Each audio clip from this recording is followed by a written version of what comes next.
The Chrisleys were indicted by a grand jury in 2019, then convicted by a jury in 2022 after a 3-week trial, 3 days of deliberations.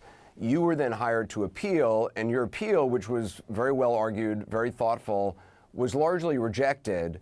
Why do you think they deserve a pardon? Yeah, look, I mean, I think if folks want to go back and look at it, there's a difference between what your appellate issues might be and then the general issues with justice in a case. The biggest issue here was it's very clear the case would have never happened if they were not celebrities. The FBI looked at this case way back at the beginning, 2016, 2017, the early days, or 2006, 2007, and said, we're not interested. You know, years later, the Chrisleys become celebrities, and then all of a sudden the FBI picks up the case again. And I think that sort of targeting based on who you are publicly is what this president's made very clear he doesn't want to condone. But how can you say that they were targeted? I mean, their crimes, according to what they were convicted of, continued well beyond 2006, 2007, when you said the FBI was no longer interested. I mean, 2008, 2009, 2010, yeah. I mean, all the way into the teens. Well, no, and then the teens, a whistleblower went to the FBI, I think it was in 2013, and said, we want, you know, hey, you should take this case.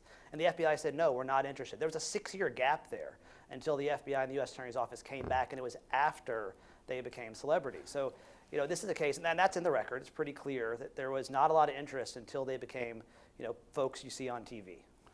It's hard to argue selective prosecution, though, isn't it? Because the trial was in 2019. This was the Trump Justice Department. This was a federal case, right? So it was the Trump Justice Department prosecuting the Chrisleys. I think part of the indictment was, I mean, sort of who the department is changes over time. And ultimately, you know, there was the Biden folks who were in charge. And, you know, I think but the trial, didn't the trial start in 2019? Wasn't that the indictment? They were initially indicted in 2019. The indictment was there. The trial was not for many years later.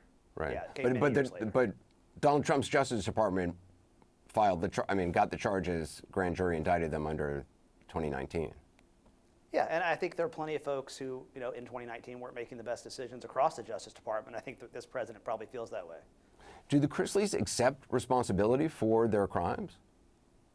You know, I think they never testified at trial. I wish they had. I wasn't there to testify at trial because I think their story of what happened has been pretty clear. They were involved in a number of activities when the real estate collapse happened in 2008 that I think they probably wouldn't do again, or at least Todd wouldn't do again. There was very little evidence at all ever about Julie.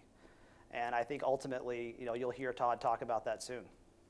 There was evidence against them both. I mean, there were bogus financial statements submitted to multiple banks, 2009, 2010.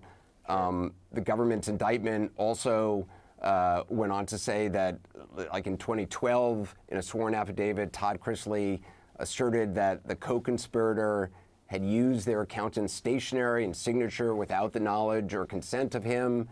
And then 3 months later, he emailed the co-conspirator saying, quote, and I quote, "Can you place this on the accountant's letterhead with his signature and then sign Julie's name below the accountant's address, the letter to whom it may concern?"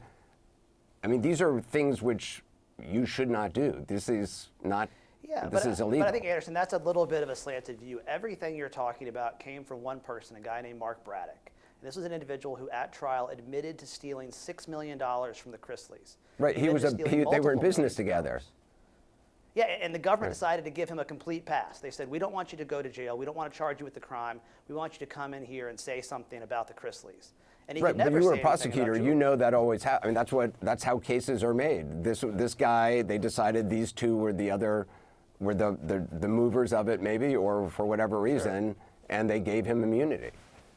Yeah, and that happens. What they usually don't do is they let you have a pass. I mean, this Justice Department, generally, you make folks pay a penalty, and they get some benefit, they get cooperation, but they don't get full immunity. And I think that was incredibly unusual here, that the guy who actually filed those documents you're talking about, who created them, was just let to walk home.